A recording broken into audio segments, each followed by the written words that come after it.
288장 예수로 나의 구주 삼고. 예수를 나의 구주 삼고 성령과 피로써 거듭나니 이 세상에서 내 영혼이 하늘의 영광 누리도다. 이것이 나의 간증이요 이것이 나의 찬송일세. 나 사는 동안 끊임없이 구주를 찬송하리로다.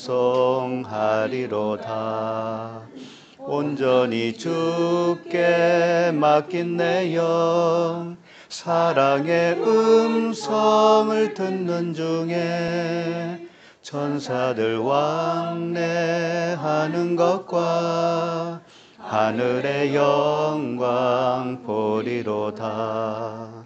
이것이 나의 간증이요 이것이 나의 찬송일세. 나 사는 동안 끊임없이 구주를 찬송하리로다. 주 안에 기쁨 누림으로 마음의 풍랑이 잔잔하니 세상과 나는 간 곳 없고 구속한 주만 보이도다. 이것이 나의 간증이요 이것이 나의 찬송일세. 나 사는 동안 끊임없이 구주를 찬송하리라. 온전히 주께 맡긴 내 영 사랑의 음성을 듣는 중에 천사들 왕래하는 것과 하늘의 영광 보리로다. 이것이 나의 간증이요 이것이 나의 찬송일세. 나 사는 동안 끊임없이 구주를 찬송하리로다. 주 안의 기쁨 누림으로 마음의 풍랑이 잔잔하니 세상과 나는 간 곳 없고 구속한 주만 보이로다. 이것이 나의 간증이요 이것이 나의 찬송일세. 나 사는 동안 끊임없이 구주를 찬송하리로다. 아멘. 네, 하나님 말씀 보시겠습니다. 누가복음 6장 17절부터 26절까지입니다. 누가복음 6장 17절부터 26절까지 한 목소리로 읽겠습니다. 시작. 예수께서 그들과 함께 내려오사 평지에 서시니 그 제자의 많은 무리와 예수의 말씀도 듣고 병 고침을 받으려고 유대 사방과 예루살렘과 두로의 시돈의 스테나로부터 온 많은 백성도 있더라. 온 무리가 예수를 만지려고 힘쓰니 이는 능력이 예수께로부터 나와서 모든 사람을 낫게 함이러라. 예수께서 눈을 들어 제자들을 보시고 이르시되 너희 가난한 자는 복이 있나니 하나님의 나라가 너희 것이며 지금 줄인 자는 복이 있나니 너희가 배부름을 얻을 것이며 지금 우는 자는 복이 있나니 너희가 웃을 것이며 인자로 말미암아 사람들이 너희를 미워하며 멀리하고 욕하고 너희 이름을 악하다 하여 버릴 때에는 너희에게 복이 있도다. 그날에 기뻐하고 뛰놀라 하늘에서 너희 상이 큼이라. 그들의 조상들이 선지자들에게 이와 같이 하였느니라. 그러나 화 있을진저 너희 부요한 자여 너희는 너희의 위로를 이미 받았도다. 화 있을진저 너희 지금 배부른 자여 너희는 주리리로다. 화 있을진저 너희 지금 웃는 자여 너희가 애통하며 울리로다. 모든 사람이 너희를 칭찬하면 화가 있도다. 그들의 조상들이 거짓 선지자들에게 이와 같이 하였느니라. 아멘. 하나님 아버지 은혜를 감사합니다. 이 시간에도 저희들을 불러주셨사오니 그 큰 은혜에 감사를 드립니다. 이 시간에 주께서 주시는 이 말씀을 통하여서 우리가 더욱더 주님과 연합이 되어지게 하시고 주님의 그 크신 은혜에 들어갈 수 있도록 도와주시옵소서. 감사드리며 예수님의 이름으로 기도합니다. 아멘.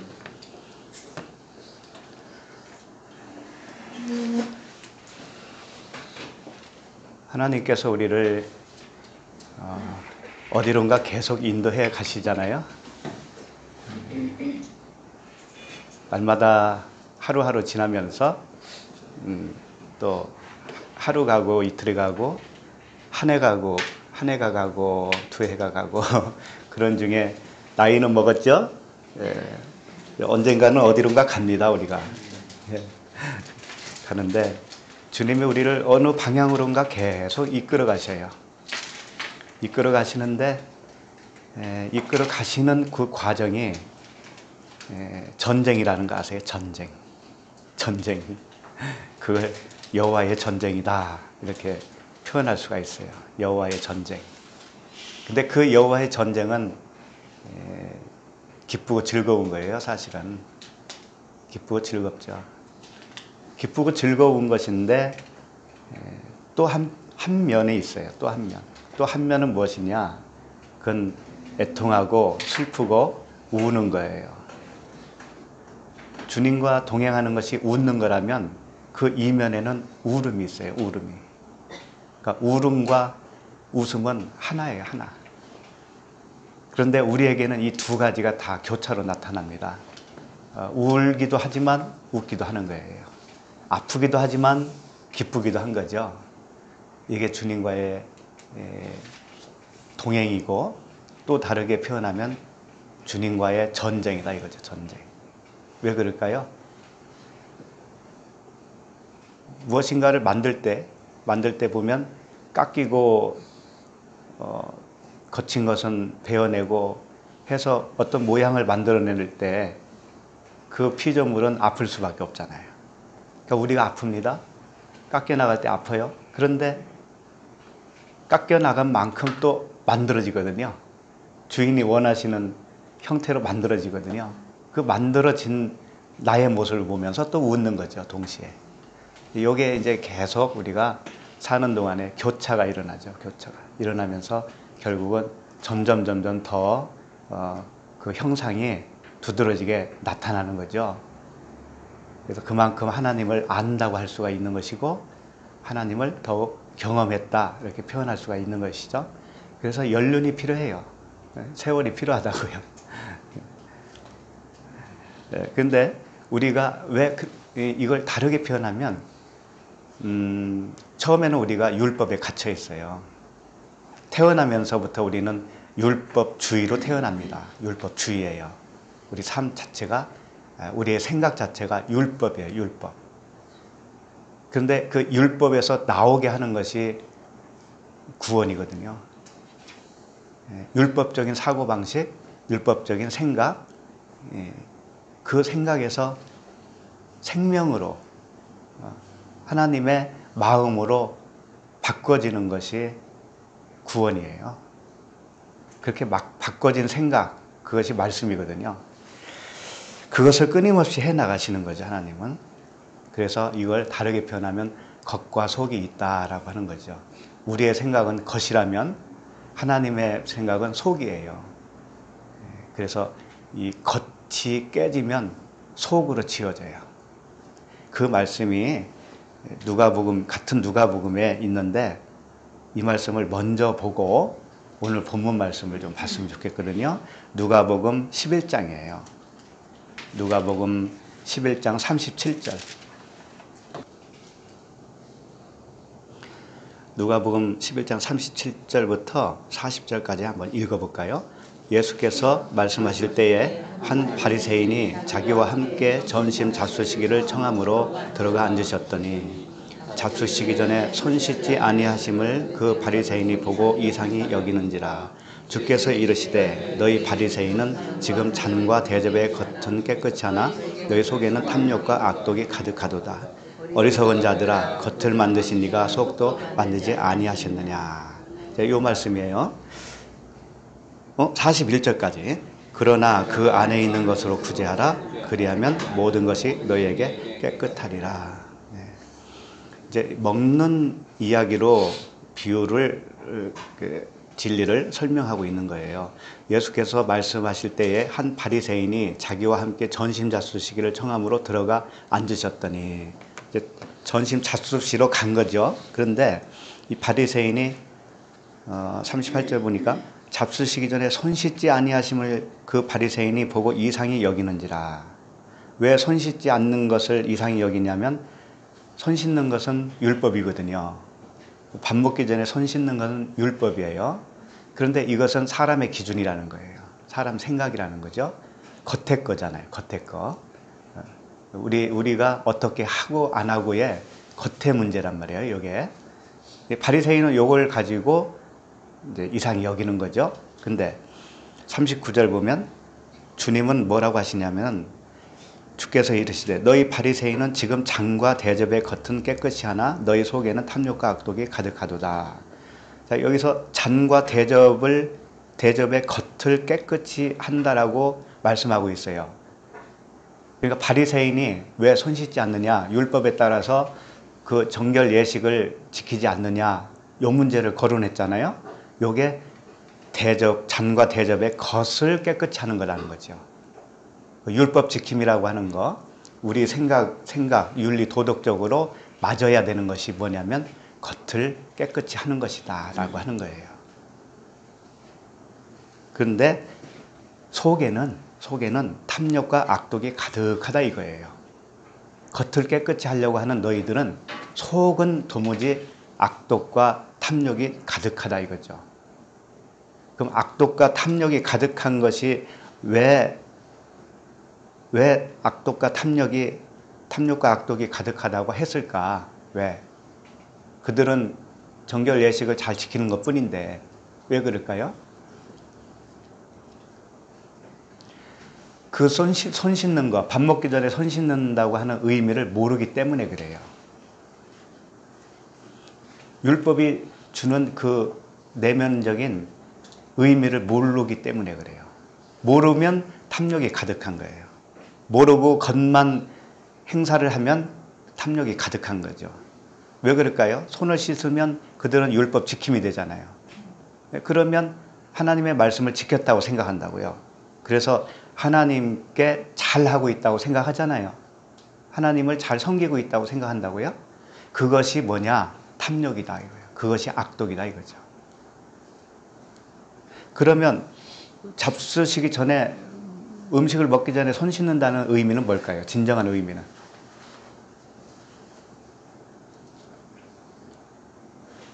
응? 응? 먹는 건 뭐예요? 먹는 거. 말씀이죠. 그럼 손을 씻는다는 건 뭐냐? 말씀의 겉을 씻는다는 거예요. 그 손도 역시 말씀이거든요. 말씀이, 손이라고 하는 것은 구원의 손이고 능력을 말하는 거죠. 말씀밖에는 능력이 없잖아요. 그 말씀의 겉을 씻어야 된다는 의미예요. 그것이 말씀의 겉. 그러니까 바로 이 바리새인이 거론했던 율법 지키는 이 의미를 씻어내야 된다 이거지. 겉에 표현되어 있는 이 말씀을 그 이면의 뜻으로 알면 겉을 씻어낸 거예요. 근데 그건 하지 않고 행함으로만 영광 돌리려고 했던 것이죠. 이것이 악독이고 이것이 탐욕이다 이거예요. 자, 그러면 그 다음 절에 뭐라고 그러셨냐면 어리석은 자들아 겉을 만드신 이가 속도 만들지 아니하셨느냐. 그러면 겉을 만드셨다고 그랬는데 겉이 뭐냐? 율법의 표면을 말하는 거예요. 율법의 그 조항들을 말하는 거예요. 요게 겉을 만드신 거예요. 하나님이 제정을 하셨잖아요. 그러니까 분명히 하나님이 만드셨어요. 그것도. 그런데 속도 만들지 아니하셨느냐라고 하는 것은 겉에 드러난 것으로 그 속에 어떤 의미를 거기에 숨겨두었다 이거예요. 속을 그 속에 겉에 속에 만들어 놓으셨다 이거예요. 그러나 이제 41절 그러나 그 안에 있는 것으로 구제하라. 그리하면 모든 것이 너에게 깨끗하리라. 그 안에 있는 것을 구제하라는 의미는 뭐예요? 율법의 표면 행함으로는 구제할 수가 없다는 얘기예요. 말씀의 표면적인 의미로는 진정한 구제가 안 된다 이거죠. 그래서 그 안에 있는 것으로 구제하라 그러는 거죠. 그러면 그 안에 있는 것으로 구제하려면 안에 있는 의미를 알았다는 얘기가 될 것이고, 그렇죠? 안에 있는 의미를 알았다라는 것은 그 사람이 깨끗해졌다라는 거죠. 구제할 수 있어야 속이 깨끗한 사람이 되는 거예요. 이것을 끊임없이 해주시는 겁니다. 이것을 주님이 우리를 이 세상 사는 날 동안에 이 작업을 계속 해주시는 거예요. 속것을 알게 해주시는 거예요. 속것을. 그리스도라고 그러죠? 은혜예요.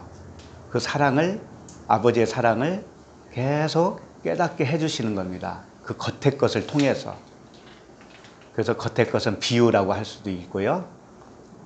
상징이라고 할 수도 있어요. 그래서 우리가 그리스도의 생명이 무엇인가를 설명해 봐라 그러면 그 생명을 표현하는 나는 비유로 밖에는 설명할 수가 없어요. 누구나 그렇습니다. 여러분도 마찬가지예요. 내가 만난 하나님, 하나님의 사랑, 아버지의 사랑 이런 것들을 표현할 때 비유로 밖에 못합니다. 여러분 한번 해보세요. 비유예요 다. 내 입에서 나오는 게 다 비유입니다. 예. 근데 그 비유를 듣는 나는 그게 뭔지를 알아먹잖아요. 그렇죠? 그래서 항상 속은 속으로 흐르는 거예요. 그래서 귀가 있는 자는 그걸 듣는 겁니다. 안에 있는 걸 듣는 거예요. 그 안에 있는 것이 사랑이고 그리스도고 은혜이고 언약이고 생명이에요. 그것을 끊임없이 들려주시죠. 오늘도 오늘 본문 말씀도 다 그런 의미의 말씀이죠. 그래서 겉과 속이 있다 이런 것을 분명히 아시고 성경을 문자로만 이해하면은 하나님을 만난 것이 아니에요. 자, 그러면 오늘 누가복음 6장 17절로 가보겠습니다.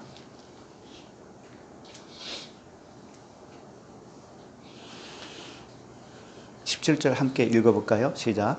예수께서 그들과 함께 내려오사 평지에 서시니 그 제자의 많은 무리와 예수의 말씀도 듣고 병 고침을 받으려고 유대 사방과 예루살렘과 두로와 시돈의 해안으로부터 온 많은 백성도 있더라. 한 절이 굉장히 길죠. 우리가 지난주에 살펴본 바에 의하면 주님이 산에서 기도하시고 제자들을 선택을 하셨죠. 그리고 이제 평지로 내려오셨다 이런 겁니다. 제자들을 택하고 기도하셨다라는 건 뭐냐? 높아진 마음을 평지로 만들었다는 의미라고 그랬잖아요. 예, 그러니까 제자 사도가 됐다는 것은 이미 그 마음이 평지가 된 거죠. 그들은 평지가 되었고 말씀이 된 거예요. 그 자신이 다 말씀이에요, 말씀. 그래서 오늘 이 17절 보면은 예수께서 그들과 함께 내려오사 평지에 서시니 그러잖아요. 그들이 누구예요? 그 사도들이잖아요. 사도들과 함께 말씀으로 내려오는 거예요. 말씀이 되어서 또 누군가에게 평지가 되게 하기 위해서 서시는 거죠. 섬기는 겁니다. 섬겨주시는 거예요. 그리고 그 제자의 많은 무리와 예수의 말씀도 듣고 병 고침을 받으려고 이제 많은 무리 병 고침을 받으려고 왔어요. 근데 어디서부터 왔느냐? 유대 사방과 예루살렘과 두로와 시돈의 해안으로부터 온 많은 백성도 있더라. 유대, 예루살렘, 두로와 시돈에서 왔다 이겁니다. 이 말씀을 보면서 생각나는 게 있어요. 유대, 예루살렘, 두로, 시돈 이렇게 나열되어 있는 것이 어떤 의미냐면은, 물론 어느 지방에서 왔다는 의미가 되겠지만 우리 내면의 의미로 보면 우리 안에 이게 다 있는 거예요. 우리 안에. 그래서 오직 성령이 너에게 임하시면, 사도행전 1장 8절 기억나실 거예요. 오직 성령이 너에게 임하시면 너희가 권능을 받고, 성령으로부터 권능을 받으면 어떻게 되냐면 예루살렘과 온 유대와 사마리아와 땅끝까지 이르러 내 증인이 되리라 하시니라. 이 말씀 기억나시죠? 이것을 어떤 지형으로 생각하시면 안 돼요. 의미를 담아놨다고요. 예루살렘이라고 하는 의미는 육신의 정욕을 말하는 거예요. 육신의 정욕. 육신의 정욕은, 예루살렘은 눈에 보이는 성전을 의미합니다. 그러니까 율법 자체를 의미해요. 눈에 보이는 성전, 예루살렘. 그리고 유대는 뭐예요? 유대는 안목의 정욕, 뭐 이렇게 말할 수가 있어요. 그러니까 점점 그 율법의 핵심에서부터 벗어나는 거예요. 예루살렘에서, 그 다음에 유대로, 그 다음에 사마리아로. 사마리아는 혼혈하잖아요. 순수 유대인이 아니잖아요. 순수 이스라엘인이 아니란 말이에요. 그러니까 점점 벗어나는 거예요. 그래서 사마리아까지 가면 어떻게 되냐면 땅끝이 돼요. 안목의 정욕, 육신의 정욕, 안목의 정욕, 이생의 자랑이 사마리아가 되겠죠. 그렇게 해서 증인이 된다는 거죠. 그 권능, 성령의 그 권능이 증인이 된다는 거예요. 우리 자신이 증인이 된다는 게 아닙니다. 그 권능, 성령이 나에게 증인이 되어 주시는 거예요. 그분이 나를 예루살렘에서 나오게 하고, 유대에서 나오게 하고, 사마리아에서 나오게 해서 땅끝, 티끌까지 가게 해 주신다는 거예요. 나를. 그 권능이. 그러면 그때는 나는 티끌이 되고, 티끌이 됐다라는 것은 온전히 섰다라는 의미가 돼요. 온전히 그리스도만이 나에게 남는 거죠. 나는 없고 그리스도가 남는 거예요. 그렇게 해주시는 의미의 말씀들이에요.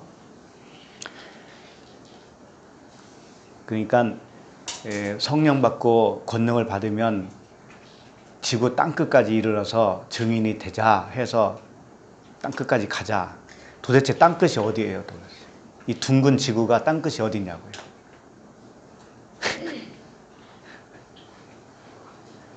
한국에서 시작하면 한 바퀴 돌면 일본 정도가 되겠네. 일본이 땅끝이 되겠네.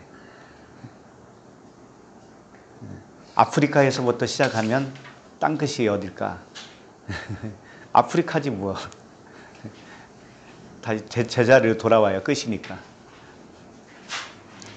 그러니까 이 표면으로만 생각하면 다 우리는 밖의 것으로, 행동으로 갈 수밖에 없습니다. 알면 알수록 하나님의 말씀은 우리의 내면의 말씀만 하셨어요. 결국은 나 한 사람 구원받고, 내가 온전하게 아브라함처럼 쓰면 나로 인해서 또 다른 사람에게 생명을 흘려줄 수 있는 거죠. 그것은 어디를 가고 안 가고의 문제가 아니에요. 가게 할 수도 있고 안 가게 할 수도 있고 관계없어요. 그것은 많은 사람에게 전할 수도 있고 한 사람에게 전할 수도 있고 아무 관계없어요. 왜 그러냐면 하나님의 소관이니까. 그러니까 오늘 말씀도 그 어디에서 왔느냐, 유대 사방이라고 그랬는데 온 유대예요. 사방이라는 뜻이 파스예요. 그냥 온 전체 그런 뜻이에요. 그러니까 온 유대와 예루살렘과 두로와 시돈, 유대 예루살렘은 잘 아시니까 그럼 두로와 시돈이 뭘까? 요걸 좀 보시면 좋겠습니다. 두로와 시돈. 두로는 티로스라고 하는데 바위라는 뜻입니다. 바위. 바위가 뭐겠어요? 그리스도잖아요. 예? 두로가 그리스도. 그런데 이 바위가 이 부싯돌이기도 하고, 그런데 추르라고 하는 단어에서 왔어요. 추르가 뭐냐면 속박이에요. 속박. 속박에서 벗어나지 않으면 바위가 될 수가 없어요. 바위는 바위인데 속박의 바위가 돼요. 그것은 율법이잖아요. 그러니까 두로가 변하기 이전까지는 뭐냐? 율법이란 뜻이에요. 율법의 속박하는 자. 두로는 그런 의미를 가지고 있고요. 그 다음에 시돈은 무엇이냐? 치돈이라고 되어 있는데 고기를 잡는다 그런 뜻이에요. 사냥한다 이런 뜻이에요. 기본 어근이 추드라고 하는 단어인데 사냥한다는 의미거든요. 그러니까 두로나 시돈이나 같은 의미예요, 사실은. 두로는 속박하는 율법을 의미한다면 시돈은 사냥하는 거예요. 사냥하는 거. 사냥은 뭐겠어요? 고기를 잡는 거죠. 짐승을 잡는 것이죠. 율법은 잡는 겁니다. 율법은 우리를 죄를 깨닫게 하는 거잖아요. 구원을 하는 게 아니고 잡아서 사망에 이르게 하는 거예요. 사망의 법이라고 합니다. 그러니까 두로나 시돈이나 같은 의미죠. 사냥하는 에서 아시잖아요. 에서는 사냥을 즐겨 했다고 그랬죠. 야곱은 뭘 했을까? 음식 만드는 거 좋아했죠. 팥죽 썼잖아, 팥죽. 에서와 야곱은 하나이지만 각각 둘로 나눠서는 그렇게 표현하는 거예요. 에서는 사냥을 좋아해. 사냥을 한다는 의미는 사람을 죽이는 거죠. 잡는 거예요. 짐승을 잡아서 너 죄인이지? 라고 폭로를 시켜주는 역할을 하는 거예요. 율법이죠, 율법. 근데 야곱은 팥죽을 써요. 진짜 먹을 양식을 써요. 그래서 그걸 주고 바꿔 먹잖아요. 장자를 뺏어 먹잖아요. 이제 그건 창세기 가면 또 자세히 볼 것이니까. 그러니까 두로와 시돈 이것도 율법이다. 그럼 해안으로부터 왔다고 그랬죠? 해안으로부터. 해안이 뭐냐면 파랄리오스라고 하는 단어인데 이게 이제 두 단어의 합성이에요. 뭐냐면 파랄로기조마이라고 하는 단어와 할스라고 하는 단어가 합성화가 되어 있어요. 이게 복잡하니까 그냥 듣고만 넘기시면 돼요. 이 파랄로기조마이라는 게 뭐냐면 말씀을 잘못 계산했다 이런 뜻이에요. 그리고 할스는 소금이에요. 소금. 그러니까 소금을 잘못 계산했다 이런 뜻이겠죠. 해안이란 뜻이. 소금을 잘못 계산했다는 의미가 뭘까요? 소금은 뭡니까? 언약이잖아요. 언약. 언약을 잘못 계산하면 뭐가 돼요? 율법이 되잖아요. 해안이라고 하는 단어가 이 누가복음에서만 딱 한 번 나와요. 누가가 이렇게 표현을 한 거죠. 해안에 있는 시돈, 두로, 지방이 무엇인가? 말씀이 잘못 계산되어 있는 상태, 아직 그 율법에서 벗어나지 못한 상태, 율법과 복음이 하나라는 것을 아직 계산되지 못했어요. 아직까지는. 그런 사람들이 뭐냐? 고침을 받으러 왔다 이거죠. 그러니까 진정하게 주님으로부터 고침을 받는다는 의미는 무엇이냐? 율법에서 벗어나는 거예요. 율법에서 벗어나는 것이 치료받는 거라고요. 다른 것이 아니라.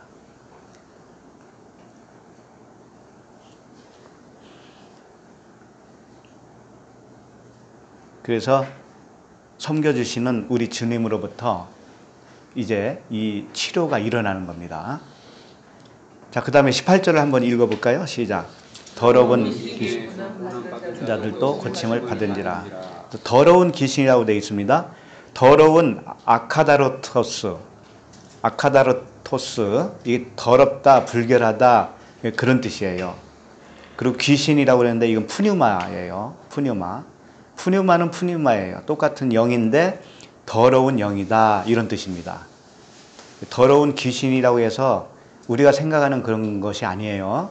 거품 물고 뭐 막 무섭게 하고 오싹하게 하고 그런 귀신이 아니라고요. 더러운 귀신은 뭐냐? 왜 더러운 귀신이냐면요, 율법에 의해서 더럽게 판결을 받는 자가 더러운 귀신이에요. 더러운 영이에요. 그러니까 율법 아래에 있는 모든 사람이 더러운 귀신인 거예요. 율법에 의해서는 하나님께 의롭다함을 받을 육체가 있다고 그랬어요? 없다고 그랬어요? 없다고 그랬잖아요. 그러니까 어떤 사람도 율법에 의해서는 의롭다함을 받을 수가 없잖아요. 그런데 의롭다함을 받으려고 노력하는 사람들, 율법 지킴으로 나아가는 사람들은 무엇이냐? 그 자체가 더러운 귀신이다, 더러운 영이다 라고 하는 겁니다. 그래서 거기서 고침을 받아야 되잖아요. 고침받는다고 하는 것은 뭘까요? 어떻게 해야 고침을 받을까요? 그 율법에서 죽어야 되잖아요. 죽어야 고침받는 거죠. 거기서 나와야 되는 거죠. 나와야 그 사망의 법에서 나와야 사망의 법과 관계없는 성령의 법 안에서 살게 되는 거잖아요. 그럴 때 자유가 되는 거예요. 진리 안에서 자유하게 되는 거예요. 그렇게 고침을 받으려고 이들이 나왔다 이거죠. 자, 그 다음에 이제 점차적으로 이 고침받는 것이 무엇인가를 계속 이제 설명해 주는 겁니다. 19절을 볼까요? 시작. 온 무리가 예수를 만지려고 심쓰니 이는 능력이 예수께로부터 나와서 모든 사람을 낫게 함이로라. 예. 자, 이 모든 무리가 예수를 만지려고 했다고 그랬죠. 근데 왜 만지려고 했느냐면 그 예수 안에서 능력이 나오기 때문에 그래요. 예수 안에서 능력이 나와서 사람을 낫게 하기 때문에 그랬다 이거죠. 우리가 서두에서 봤지만 이 문자적으로 보면 다 율법이라고 그랬습니다. 이것도 역시 마찬가지예요. 지금 19절도 예수를 만지는 거, 이게 사람을 만진다는 의미로 보면은 안 된다는 거죠. 예수가 어디 있어요? 우리 눈에 보이지도 않는데, 예수가 계시지도 않는데 예수를 어떻게 만져요? 이게 다 상징일 거 아닙니까? 그렇죠? 그리고 능력이 예수께로부터 나온다라고 하는 것도 상징이에요. 이것도 그 의미가 들어있단 말이죠. 그 다음에 그 예수께로부터 나오는 능력이 모든 사람을 낫게 한다고 그랬는데 그 능력이 무엇이냐? 이걸 아는 게 참 중요하다고요. 그러니까 오늘날 그걸 모르니까 안수기도 하고 막 그런 걸로 고치려고 그러잖아요. 네? 안수기도 열심히 하면 강대상 앞으로 나오라고 그러고, 또 가까이 갈수록 효염이 더 클 줄 알고 강대상 밑으로 무릎 꿇고 가잖아요. 또 목회자는 그런 것들을 이용하지요. 사람이 참 어리석은 거예요. 굉장히 어리석어요. 그런 의미가 아니죠. 만진다라는 건 뭐냐면요, 예수를 만진다. 이게 뭐냐면, 만진다는 단어가 하프토마이라고 하는 단어인데, 하프토가 뭐냐면 불을 피운다라는 뜻이에요. 그리고 관계하다라는 뜻입니다. 주님과 관계를 하는 거예요. 만지고 손을 대고 붙잡고 이런 행동들이 상징으로 보여주는데 이게 다 주님과 관계하는 겁니다. 근데 이걸 불핀다라고 하는 의미로도 내포하고 있단 말이에요. 그럼 뭐냐? 일단은 이런 단어들이 많이 있죠. 손을 내밀어 그에게 대시며, 주님이 그랬죠. 손을 내밀어 그에게 대시며, 된다고 하는 것이 만진다라는 단어입니다. 똑같아요. 그들의 눈을 만졌다 할 때 그 만졌다라고 하는 단어예요. 그리고 어떤 여인이 예수님의 겉옷가를 만졌잖아요. 혈류병 환자가 겉옷을 만졌다. 이게 만진 겁니다. 같은 단어입니다. 그런데 어떻게 하는 것이 만지는 거냐 이거예요. 어떻게 하는 것이. 우리가 만질 수가 없어요. 우리가 먼저 만질 수가 없고 주님이 예수께로부터 나오는 주님이 먼저 오셔야 돼요. 그래서 아까 사도행전에 보면은 성령이 너에게 임하시면 권능을 받고 그러잖아요. 이 권능을 받아야 나도 만질 수가 있어요. 그러면 이게 무엇이냐? 불핀다라는 단어가 내포되어 있다고 그랬죠? 불핀다. 불피면 어떻게 되겠어요? 타잖아요. 타가지고 죄가 되죠? 주님이 우리에게 오셔서 먼저 만져주시잖아요. 그러면 결국 어떤 현상이 생기냐? 내가 죄구나. 나라는 존재가 티끌이구나 쪽으로 가게 되어 있다 이거예요. 그렇게 안 가면 반대로 가는 거예요. 잘못된 거예요. 그러니까 먼저는 주님이 우리를 만져주셔요. 절대 우리가 먼저 만질 수가 없습니다. 주님이 우리를 만져주시면 나도 주님을 만져주셔요. 만질 수가 있어요. 그때. 그러면 쌍방이 같이 만져지는 거잖아요. 관계를 하게 되는 거잖아요. 그러면 결국 어떤 반응이 생기느냐? 나는 낮아질 수밖에 없는 거예요. 내 자신은. 그래서 우는 거예요. 울음이 나오는 거예요. 내 안에는 쓸모 있는 것이 하나도 없구나 라고 하는 것을 가면 갈수록 깨닫게 되는 거죠.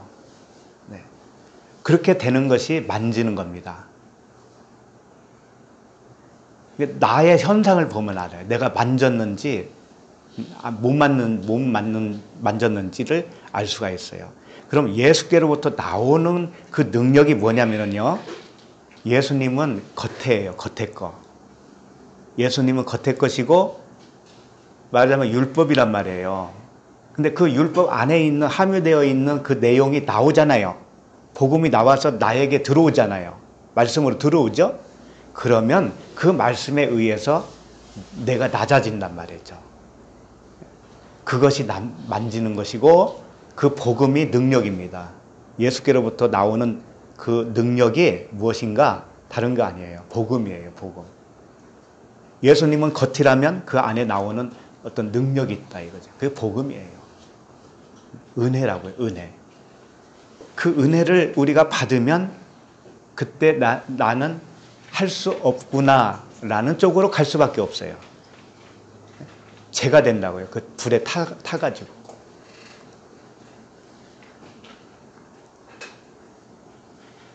그래서 결국은 우리가 죄가 되면 어떻게 되냐면 나는 없고 그 생명만 남는 거예요. 그 생명만. 그분으로부터 들어온 능력 있죠? 그것이 복음이라고 그랬잖아요. 복음이며 그 자체가 그리스도예요. 그리스도이시며 언약이시며 생명이셔요. 그 생명만 나에게 남는다 이거예요. 나는 타고. 내가 타서 없어진다는 의미는 뭐냐면 율법이 없어진다는 의미고 내 육신의 기준, 가치관 이런 것들이 없어진다는 의미예요. 선악의 관점이 생명의 관점으로 바뀐다라고 하는 의미예요.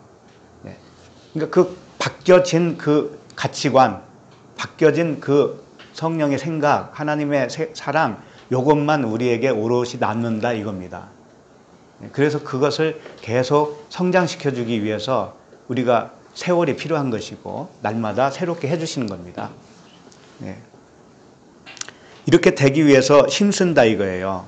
그들이 찾아온 그들이 힘쓴다 이거예요. 힘쓴다라는 건 뭐냐면 제테오라는 단어거든요. 구하라, 찾아라, 두드리라 그 말씀 아시잖아요. 아이테오, 제테오, 크루 할 때 제테오가 찾다라는 뜻이에요. 찾다.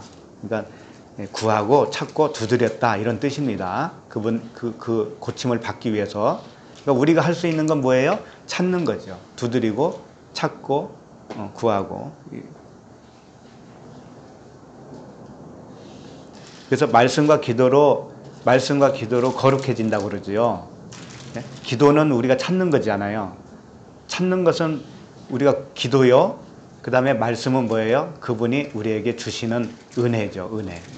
그렇게 해서 우리가 거룩하게 되는 겁니다. 그래서 이는 능력이 예수께로부터 나온다 이거예요. 이 능력, 이 영적인 힘, 그리스도, 이 복음이죠, 복음. 예수라고 하는 그 겉의 것, 율법, 그 율법 안에서 나오는 능력, 이것이 성령, 그리스도, 은혜, 복음, 생명이다 이거죠. 그걸로 우리는 고침을 받고 성장하는 겁니다. 자, 20절 읽겠습니다. 예수께서 눈을 들어 제자들을 보시고 이르시되 너희 가난한 자는 복이 있나니 하나님의 나라가 너희 것이며. 예수께서 눈을 들어 제자들을 보셨다라고 하는 단어 잘 보시면 예수께서 눈을 들었다라고 하는 것은 뭐냐면 이 위의 눈으로 보시는 거예요. 위의 눈으로 보셨는데 제자들을 보시고라고 그랬죠. 근데 제자들을 봤다라는 의미, 그 단어가 에이스라는 단어인데 그 제자들의 안으로, 제자들으로 이런 뜻이에요. 그러니까 제자들 안으로 들어가셔서 예수님과 같은 눈으로 보게 해주시는 거예요. 제자들을, 그 무리들을 예수님이 들어가셔서 그들 속으로 들어가셔서 그들의 눈이 되어주시는 거예요. 예수님 자신이. 우리도 그렇게 되었기 때문에 볼 수 있는 것이고 들을 수 있는 겁니다. 예. 내가 듣는 게 아니에요, 사실은. 그분이 우리에게 오셔서 그분 눈으로, 그분의 귀로 들어주시는 거예요. 그러니까 땡기잖아요. 뭐 보고 싶고 듣고 싶고 하잖아요. 이게 그분이 우리 안에 오셨기 때문에 그래요. 천연적인 이 육신의 나는 그걸 할 수 있는 능력이 없어요. 들을 수 있는 능력도 없어요. 찾을 수 있는 능력도 없어요. 그분이 내 안에 오셔서 들어오셔서 나에게 그 자신이 눈이 되어주시는 거예요. 그런 의미고요. 이게 이제 산상수훈의 그 마태복음 5장에도 산상수훈 잘 아시잖아요. 팔복. 거기에 나오는 말씀과 겹칩니다. 몇 가지는 겹쳐요.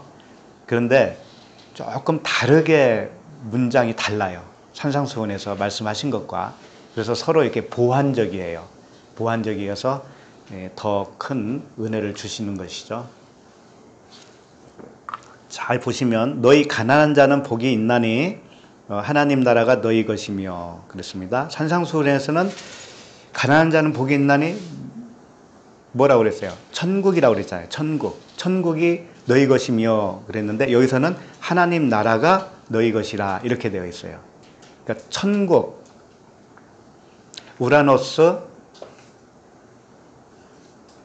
우라노스잖아요. 바실레이아. 그러니까 천국, 우라노스, 바실레이아. 그런데 여기서는 하나님 나라 이렇게 되어 있어요. 바실레이아 투 데우 이렇게 되어 있어요. 그러니까 데오스, 하나님의 나라가, 바실레이아가 너희 것이다. 하나님 나라나 천국이나 같다라는 의미죠. 이게 서로 보완적이에요. 자, 그러면 너희 가난한 자는 복이 있다라고 이렇게 되어 있는데 원어에 보면 순서가 어떻게 되어 있냐면 이 복이 있나니가 먼저 나와요. 마카리오이 이렇게 되어 있거든요. 복 있는 자는 복이 있나니 이런 뜻이에요. 그 다음에 호이, 푸토코이 이렇게 되어 있어요. 푸토코스의 가난 아시죠? 절대적인 가난. 이 푸토코이. 그러니까 복이 먼저 들어오면 너희 마음이 가난해진다 이런 뜻이죠. 너희 마음이 가난해진다. 그러면 너희 마음이 가난해졌으면 그 마음 자신이 하나님의 나라야 이런 뜻이에요. 그러니까 결국은 우리는 가난한 마음으로 가게 되어 있습니다. 네. 그 자체가 뭔가 하나님 나라다 그런 뜻이에요. 그 자체가 천국이다 그런 뜻입니다. 가난한 마음, 가난해진 마음. 왜? 가난해졌다라는 것은 내 생각이 그만큼 부인된 거잖아요. 부인됐다라는 것은 그 나라가 임했다라는 증거죠. 그 나라가 그만큼 임했기 때문에 내가 부인되어지는 거니까.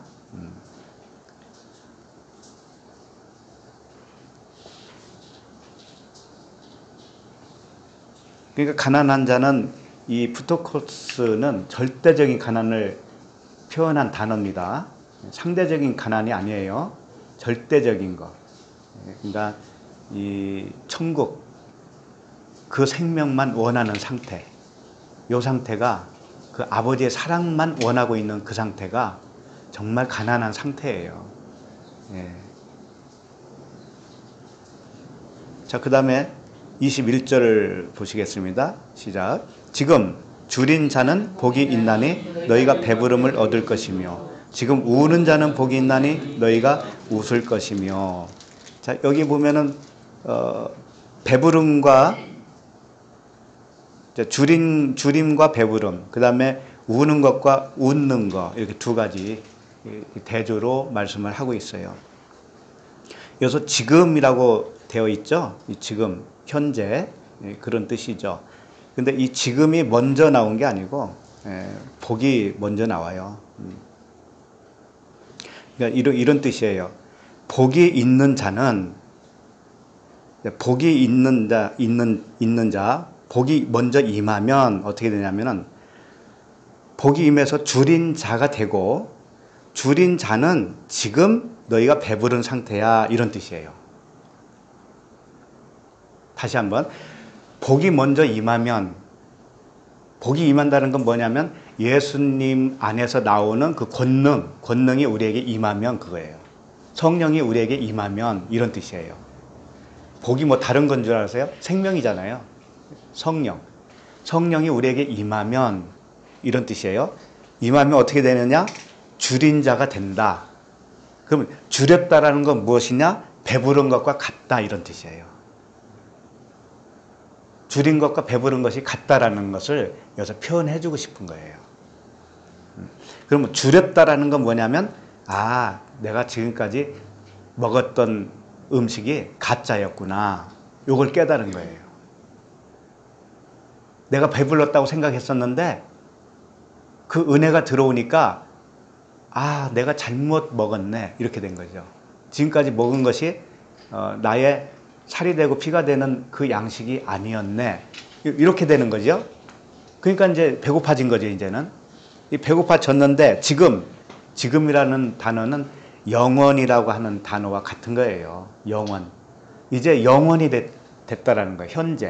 현재 영원이라고 하는 지금 현재에 네가 줄였다라는 의미로 이제 알게 되었냐? 그렇다면 그 자체가 배부른 것이다 라는 거예요. 배부른 것이 다른 데 따로 있는 것이 아니라는 거예요. 우리에게 나타나는 것은 항상 배고픔으로 나타나요. 우리에게는. 그러니까 항상 더 찾아요. 더 듣게 되어 있어요. 그 배고픔으로 나타나는 것이 곧 배부름이다, 이거예요. 그걸 말씀하고 싶은 거예요.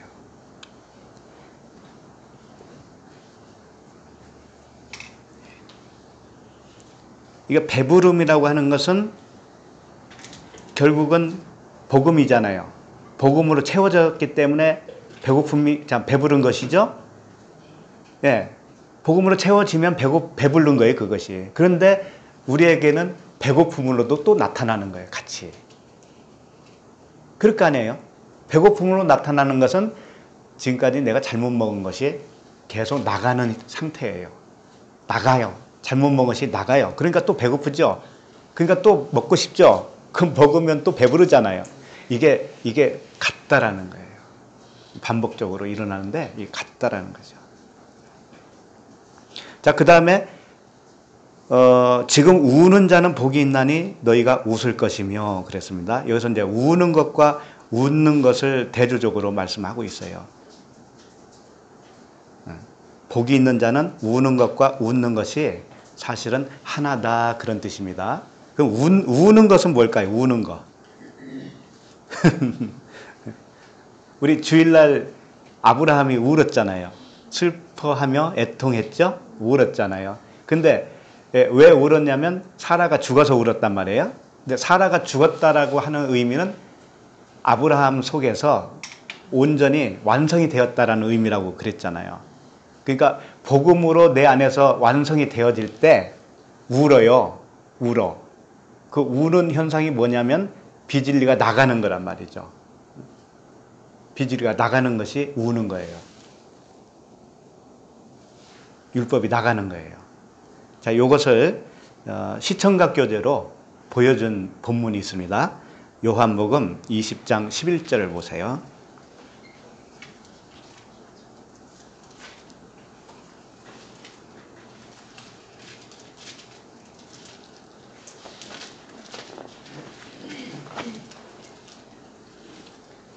요한복음 20장 11절. 여기 이제 11절에서부터 시작해서 25절까지 볼 겁니다. 좀 길어요. 네. 20장 11절 보시면 이제 마리아가 예수님이 그 무덤에 예수님이 죽으시고 무덤에 장사 지냈잖아요. 그 무덤에 간 거예요. 자, 11절 볼게요. 마리아는 무덤 밖에 서서 울고 있더니 울면서 굽으려 무덤 안을 들여다보니, 자, 마리아가 울고 있어요. 왜 울어요?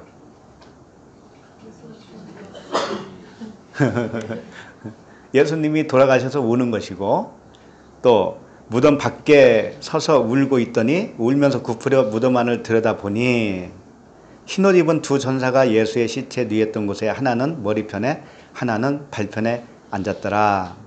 자, 천사들이 이르되 13절 여자여 어찌하여 우느냐 이르되 사람들이 내 주님을 옮겨다가 어디 두었는지 내가 알지 못함이니이다. 자, 왜 울었어요? 마리아가? 시체가 없어졌죠. 주님이 없어졌어요. 그래서 우는 거잖아요. 그러니까 운다라는 의미는 뭐냐? 주님, 그 눈에 보이는 주님, 율법, 요걸 잊어버릴 때, 이게 나에게서 나갈 때 우는 거예요. 그 자체가 운다라는 표현을 쓰고 있는 거예요. 실제 우리가 눈물을 흘렸든지 안 흘렸든지 그건 관계없어요. 눈물을 흘리는 현상으로 나오기도 하죠. 그러니까 눈에 보이는 예수라고 하는 그분을 잃어버리면 우는 겁니다. 마리아처럼 우는 거예요. 내 안에서 예수가 나가면, 예수가 없어지면 우는 거라고요. 그것이. 예수가 없다라는 의미는 뭐가 들어왔다라는 거예요? 그리스도로 들어왔다라는 의미란 말이에요. 네? 자, 그 다음에 14절 이 말을 하고 뒤로 돌이켜 예수께서 서 계신 것을 보았으나 예수이신 줄은 알지 못하더라.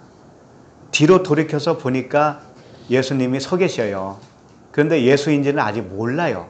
그 의미는 뭐냐면 아직 율법이라고 하는 뒤를 돌아봤어도 아직 모른다는 거예요. 복음을 아직 몰라요. 자, 그 상태에서 예수님이 말씀을 하십니다. 15절 예수께서 이르시되 여자여 어찌하여 울며 누구를 찾느냐 하시니 마리아는 그가 동산지기인 줄 알고 이르되 주여 당신이 옮겼거든 어디 두었는지 내게 이루소서 그리하면 내가 가져가리이다. 지금 진리를 찾고 있는 그 마리아의 모습을 알 수가 있어요. 예수께서 그 다음에 16절 예수께서 마리아야 하시거늘 마리아가 돌이켜 히브리 말로 랍오니 하니 이는 선생님이라 하는 말이라. 자, 예수님이 마리아야 부르니까 그때 선생님으로 불렀어요. 마리아가 선생님으로 가르침을 받는 거예요. 가르침을 받아요. 가르침을 받아야 이제 알게 되는 거죠. 그리스도를. 자, 17절 예수께서 이르시되 나를 붙들지 말라 내가 아직 아버지께로 올라가지 아니하였노라 너는 내 형제들에게 가서 이르되 내가 내 아버지 곧 너희 아버지 내 하나님 곧 너희 하나님께로 올라간다 하라 하시니. 자, 여기서 이제 붙들지 말라가 뭐냐면은 아까 우리 본문에서 봤던 그 만졌다 그런 단어예요. 손을 댔다 이런 단어입니다. 근데 예수님이 왜 나를 만지지 말라 그랬을까요?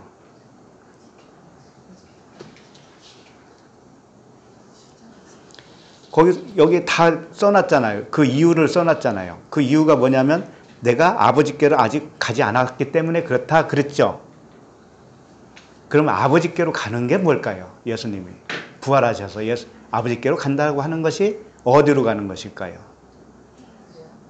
네?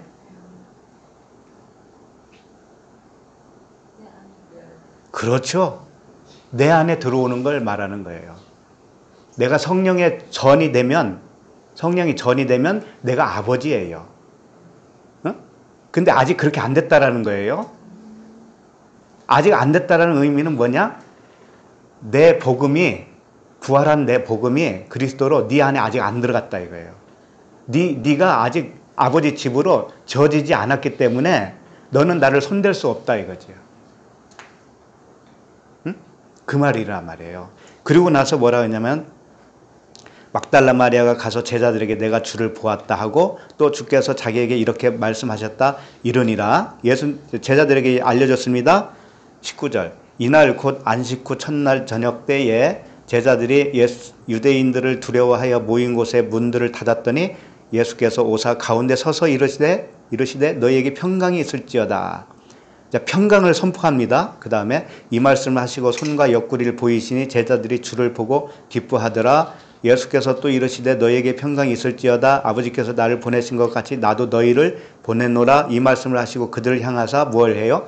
숨을 내쉬며 이르시되 성령을 받으라. 성령을 받으라. 이게 뭐냐면 성령으로 지금 제자들에게 들어가는 모습이에요. 이제 아버지 집으로 들어간다 이거예요. 이제 이때부터는 만져도 되는 거예요. 네? 그러니까 주님이 우리에게 먼저 들어오셔야 내가 만질 수 있다고 그랬잖아요. 들어오지 않으면 우리가 만질 수가 없다니까요, 그분을. 그러니까 숨을 내쉬며 이르시되 성령을 받으라. 누구의 죄든지 사하면 사해질 것이요 누구의 죄든지 그대로 두면 그대로 있으리라 하시니 12 제자 중에 하나로서 디도무라 불리는 도마는 예수께서 오셨을 때 함께 있지 아니한지라. 다른 제자들이 그에게 이르되 우리가 주를 보았노라 하니 도마가 이르되 내가 그의 손에 못자국을 보며 내 손가락을 그 못자국에 넣으며 내 손을 그 옆구리에 넣어보지 않고는 믿지 아니하겠노라 하니라. 이제 만져도 되는 거예요. 옆구리에 넣어도 되고 손을 만져도 되고 몸을 만져도 되고 상관없어요. 왜? 성령이 임하고 권능이 임하고 내 자신이 성령의 전이 되었기 때문에 이제 도마도 성령의 전이 되었기 때문에 그분과 하나가 되었기 때문에 만진다 이거예요. 그분이 들어오지 않으면 만질 수가 없다는 얘기예요. 그걸 마리아에게 아직 만지지 마라. 이런 말씀을 하신 거죠. 이게 이제 우는 거라는 거예요. 우는 건 무엇이냐? 주님을 잃어버린 거예요. 겉에 주님을 잃어버린 거예요. 율법을 잃어버렸는데 그분이 나에게 연합이 되어지기까지는 우는 거예요. 연합이 되어지면 그때는 이제 웃는 거예요. 그러니까 그것이 같이 일어나기 때문에 사실 우는 것과 웃는 것은 하나예요. 그걸 말씀을 하고 있는 거죠.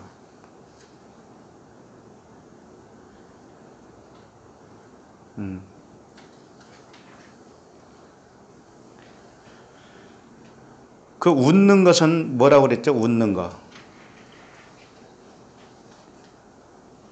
우는 것과 웃는 거.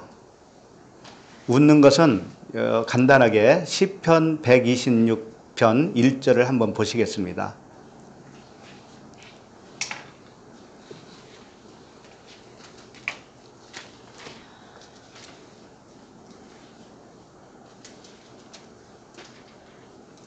시편 126편 1절.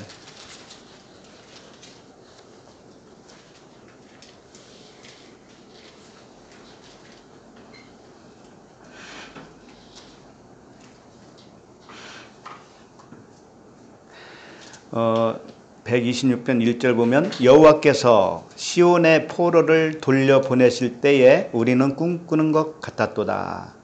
바벨론의 포로로 잡혀간 이스라엘이 70년이 지나고 이제 귀국을 하잖아요. 그때 이 시온의 포로를 돌려보냈다 이렇게 표현을 한 겁니다. 근데 왜 시온이라고 그랬을까요? 시온은 예루살렘의 다른 이름이에요. 예루살렘을 시온으로도 표현합니다. 그런데 예루살렘 할 때는 겉의 것을 표현한 것이고 시온 할 때는 그 겉에 안에 있는, 겉에 안쪽에 있는 복음을 말하고 있어요. 그러니까 시온의 포로를 돌려보낸다는 의미는 뭐냐? 복음으로 이제 나왔다 이런 뜻이에요. 그 율법이라고 하는 우리를 속박하는 그 속박에서 예루살렘에서 벗어났다 이거예요. 그 포로에서 벗어났다 이거예요. 복음으로 이제 깨달아서 벗어났다 이겁니다. 그럴 때 꿈꾸는 것 같았다. 이게 웃는 겁니다. 이게 웃는 거예요. 그러니까 웃는 것은 율법에서 복음으로 나왔을 때 그때 웃는 거죠. 근데 그렇게 나올 때 울었잖아요, 사실은. 그러니까 우는 것과 웃는 것은 같은 것이다. 그러니까 실질적으로 모형적으로 준 것이 뭐냐면 우리가 서럽든지 뭐 억울하든지 실컷 울고 나면 어떻게 되든가요? 시원하죠. 그때는 또 웃잖아요. 그 모형으로 준 거예요, 그것은. 그다음 2절 보시면 시편 126편 2절 보시면 그때 우리 입에는 웃음이 가득하고 이 포로에서 풀려나니까 그 입에 웃음이 가득하다라는 거죠. 우리 혀에는 찬양이 찼었도다. 정말 이제 복음의 그 진리의 말이 나온다 이거예요. 우리 입에서 찬양이 찼었도다. 그때에 문 나라 가운데서 말하기를 여호와께서 그들을 위하여 큰 일을 행하셨다 하였도다. 네, 우리가 율법에서 복음으로 나오는 이 일이 하나님이 큰 일을 행하신 거예요. 보통 일이 아닙니다. 보통 일이 아니에요. 그분이 우리에게 오셔서 그분 자신의 눈과 귀가 나의 눈과 귀가 되어주셔서 그 일을 행하신 거거든요. 보통 일이 아니죠.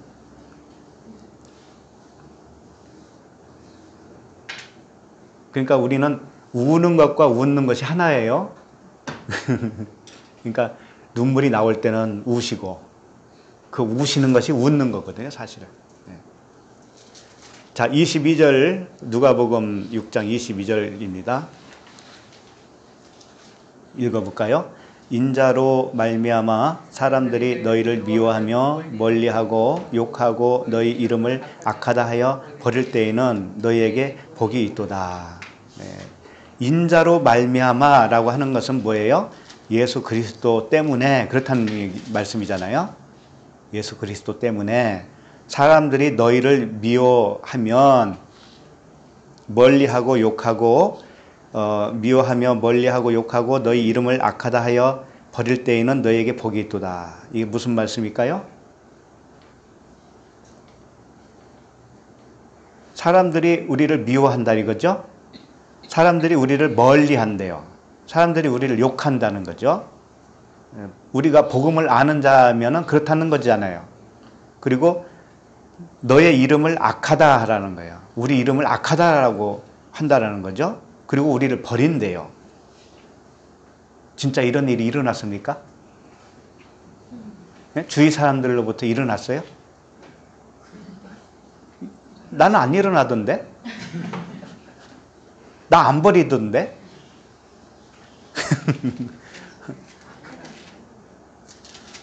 그래서 이 말씀이 만만치 않은 거예요. 이걸 요 말씀 그대로 적용을 하면 진짜 사람들이 나를 욕하고 멀리하고 미워하고 이런 말로 들리죠? 그래서 핍박받으면 참 즐겁네 이렇게 넘겨가기도 하는데 물론 그런 면도 없지 않아 있어요. 왜? 말이 안 통하니까 쟤 이상하게 됐다. 좀 이상한 데 빠졌다. 그런 형상도 물론 있어요. 그런데 이 말씀은 그렇게 하는 거 아니에요. 다 그런 건 아니잖아요. 우리를 어떻게 뭐 버리기까지 하던가요, 누가? 그렇지 않잖아요. 너의 이름을 악하다라고 막 박성규 너 이름 악하다 이렇게까지 하지 않잖아요. 그러니까 이건 뭐냐면 인자로 말미암아라고 하는 의미는 이 깨닫게 해주는 성령을 말하는 거예요. 우리 안에 들어오셔서 초반에 그랬잖아요. 초반에 예수 안에 있는 그 권능이 뭘 어떻게 한다고 그랬어요? 그 권능이 고쳐주신다고 그랬잖아요. 그 병을. 그러니까 병을 고쳐주시는 권능을 말하는 거예요. 그 권능 때문에 이런 뜻이에요. 권능 때문에. 그 권능, 성령의 권능이 우리에게 들어오시면 어떻게 되느냐? 사람들이 너희를 미워한다고 그랬잖아요. 이 사람이 누구냐? 이 사람들이 율법이에요. 응? 내 안에 율법이 어떻게 하느냐? 나를 미워한다니까. 나를 미워한다고요. 율법이라고 하는 잣대가 그때 살아나는 거예요. 성령이 오시면 율법이라고 하는 잣대가 살아나서 아, 나는 죄인이구나 이렇게 된다니까요. 내가 미움을 당하는 겁니다.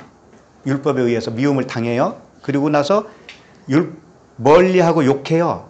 그 율법이 나를 이제 떠밀어 버려요. 나를 멀리한다고요.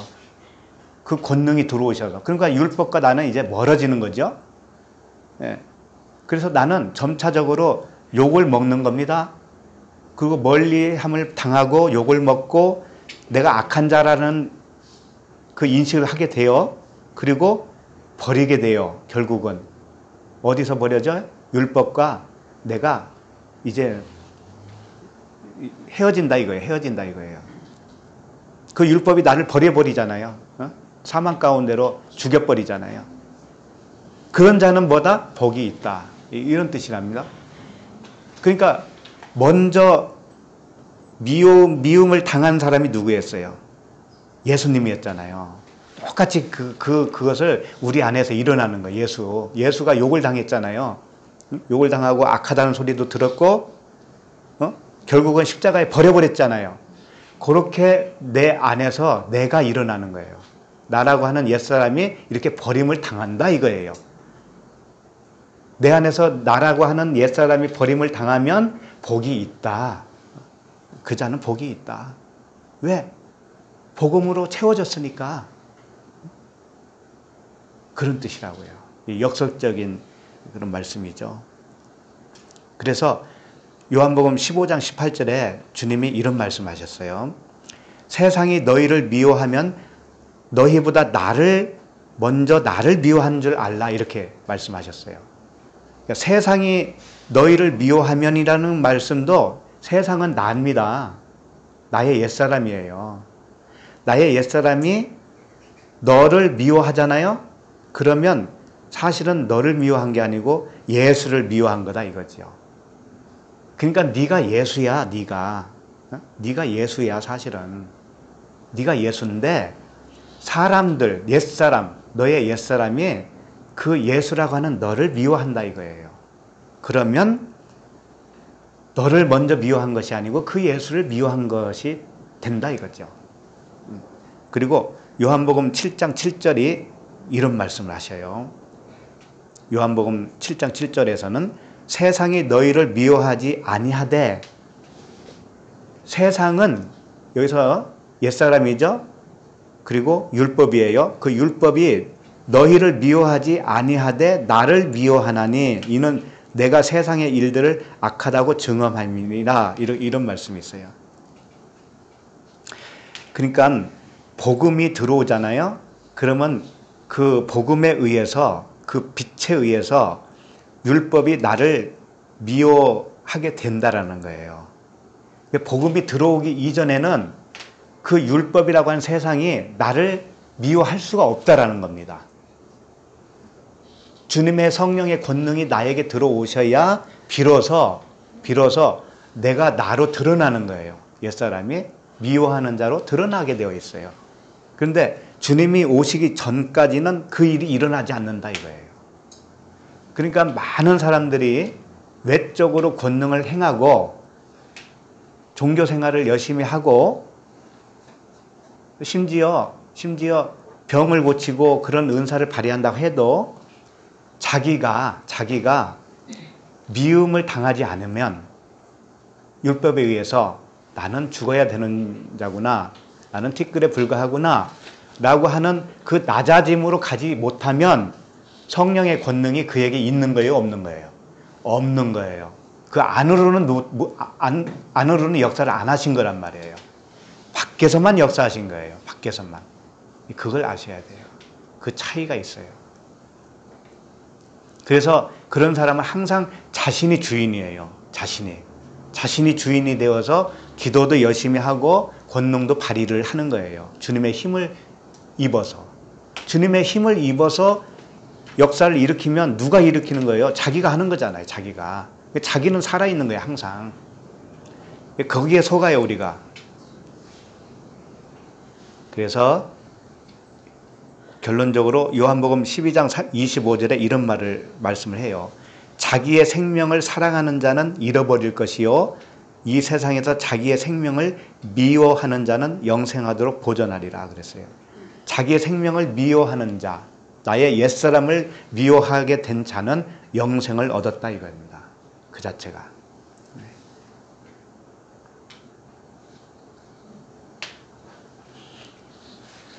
자, 그럼 누가복음 23절로 가겠습니다. 6장 23절.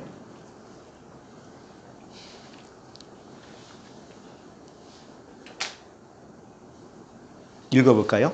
그날에 기뻐하고 뛰놀라 하늘에서 너희 상이 큼이라 그대 조상들 선지자에게 이와 같이 하였느니라. 네, 그날에는 뭐예요? 예수님이 그 권능으로 성령으로 우리에게 오셔서 그런 일을 하셨을 때 이제 기뻐한다 이거죠.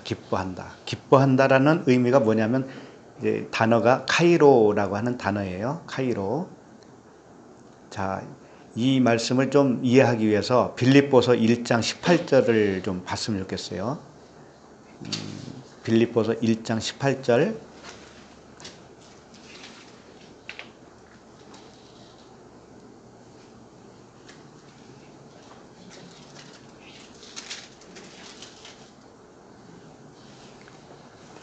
기뻐하는 것이 무엇이냐?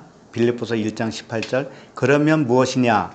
거칠애로 하나 참으로 하나 무슨 방도를 하든지 전파되는 것은 그리스도니 이로써 나는 기뻐하고 또한 기뻐하리라 이랬죠.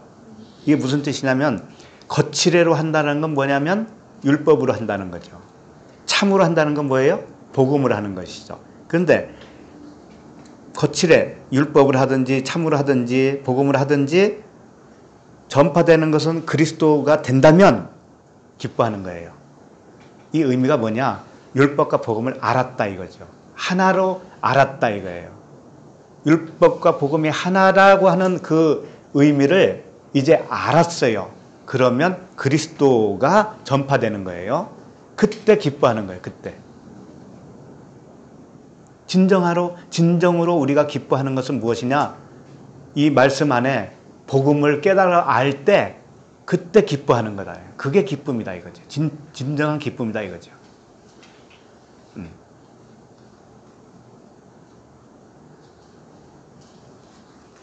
자, 뛰놀라 그랬잖아요. 또 기뻐하고 뛰놀라도 같은 뉘앙스예요.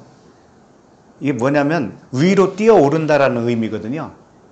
기뻐하고 뛰놀라 그랬잖아요. 누가복음에서 뛰놀라 이건 위로 오른다 이거. 진리로 하늘로 올라간다 이런 뜻이죠.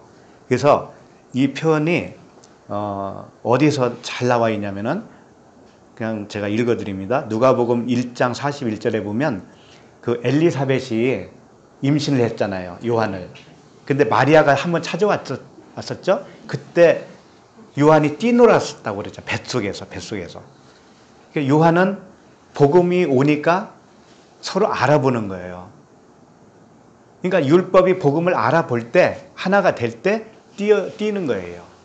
기뻐서 뛰는 거예요. 다 같은 말씀이잖아요.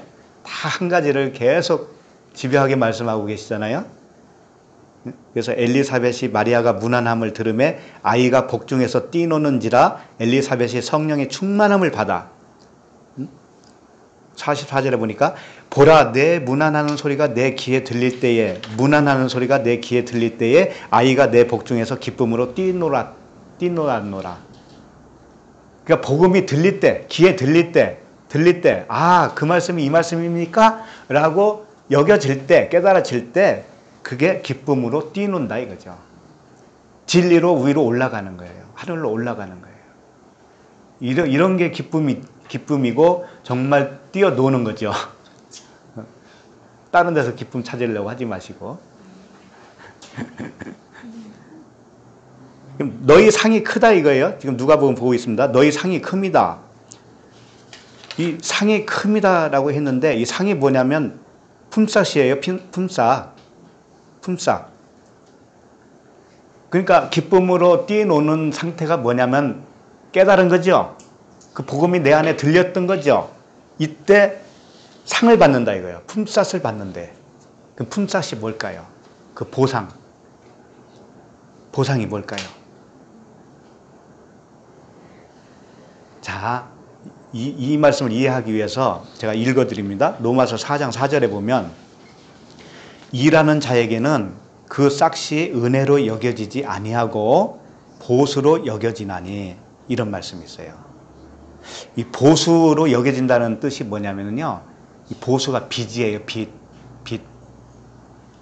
그러니까 일하는 자에게는 이라는 뜻은 율법 아래에서 행함으로 영광 돌리려고 하는 그 사람에게는 그 싹이 자기가 그 행한 것이 그 싹을 빚으로 생각해. 빚으로 생각하면 어떻게 반드시 받아 먹어야 된다라는 것으로 여긴다 이거예요. 근데 그 싹이 뭐냐면 은혜라는 얘기였거든요. 언약은 은혜잖아요. 하나님이 우리에게 일방적으로 베풀어주는 모든 것이 다 은혜죠. 은혜가 싹이라는 거예요. 그 은혜가 싹이에요. 너희 상이 큽니다 라고 했을 때 그 상이 뭐냐면 은혜다 이거예요. 너에게 주는 그 은혜가 너에게 크다 이거예요.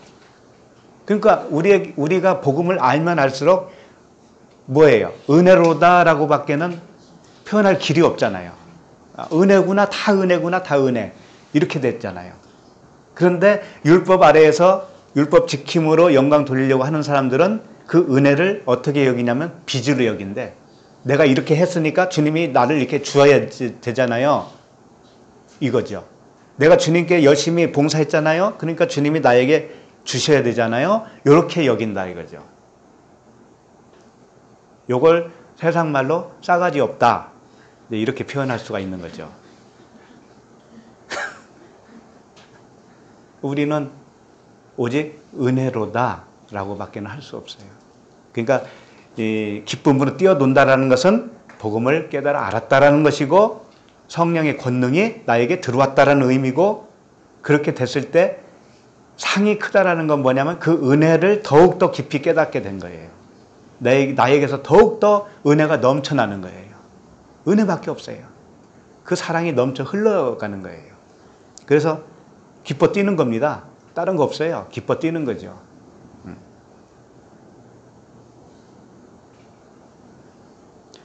그들의 조상들이 선지자들에게 이와 같이 하였느니라 라고 하는 의미는 뭐냐 하면,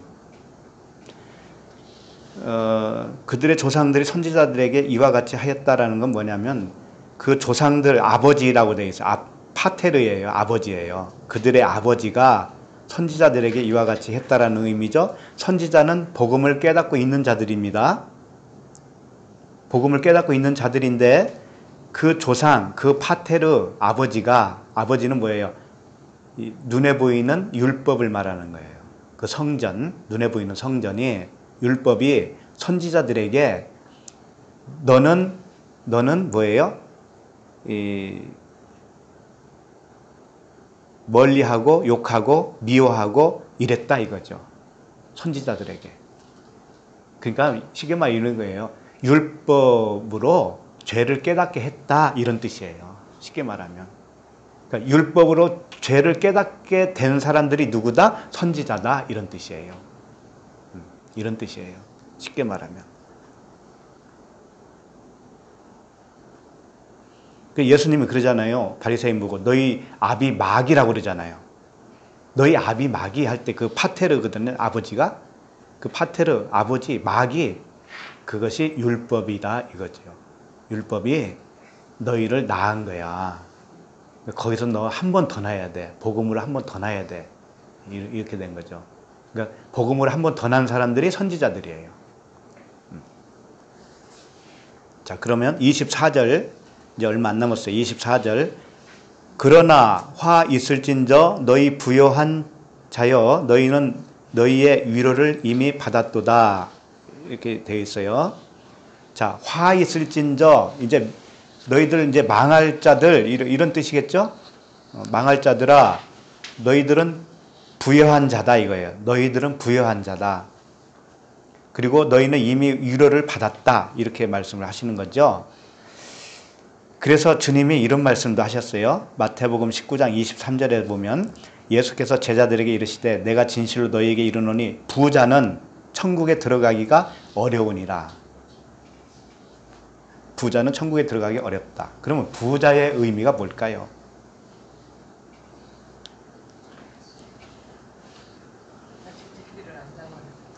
아직 진리를 모르는 거예요. 쉽게 말해서 복음을 모르는 자가 그냥 부요한 자예요. 예수도 알고 말씀도 잘 알아요. 달달 외우기도 잘 하는데 자기가 그대로 있어요. 자기가 잘못 알고 있는 거죠. 말씀이, 그 율법의 말씀이 그대로 살아있어요. 그러면 그 율법으로 부요한 자가 된 거예요. 그 자체가 뭐냐면 이미 상을 받은 거예요. 이미 위로를 받은 상태예요. 그게 너희의 위로를 이미 받았다. 너희의 위로라고 그러잖아요. 자기 자신이 위로가 되는 거예요. 자기의 위로예요. 자기 자신이 자기를 위로하고 있는 겁니다. 내가 이만큼 했으니까 아, 이렇게 잘 되고 있는 거야 라고 위로를 하는 겁니다. 스스로가. 내가 기도를 했더니 이렇게 됐다라고 스스로 위로를 하는 거예요. 기도하지 말라는 뜻이 아닙니다. 기도해야 돼요. 그러나 어떤 방향으로 하느냐가 중요하죠. 부여한 거예요. 그러면 다른 측면에서 보면 요한계시록 3장 17절에 있는데 부여하다는 의미, 요한계시록 3장 17절에 보면 내가 말하기를 나는 부자라 부여하여 부족한 것이 없다 하나 내 공고한 것과 가련한 것과 가난한 것과 눈먼 것과 벌거벗은 것을 알지 못하는도다. 그러니까 부자라는 의미가 뭔지 이제 알겠죠? 공고하다, 가련하다, 가난하다, 눈멀고 벌거벗었다라는 것을 모르면 그걸 발견하지 못하면 그 부자다 이거지. 그럼 그 부자는 천국에 들어간다? 못 들어간다 이거죠.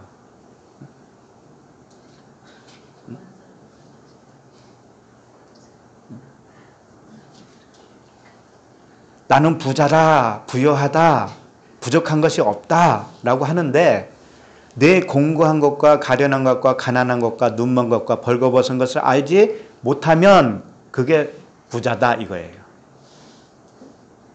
그러면 위로는 그것을 위로받는다는 의미는 뭘까요? 이것을 아는 것이 위로받는 거예요. 아, 공고함을 아는 거예요. 내가 가련하다는 것을 아는 거예요. 내가 가난해진 것을 아는 거예요. 내가 눈멀었구나. 내가 몰랐구나.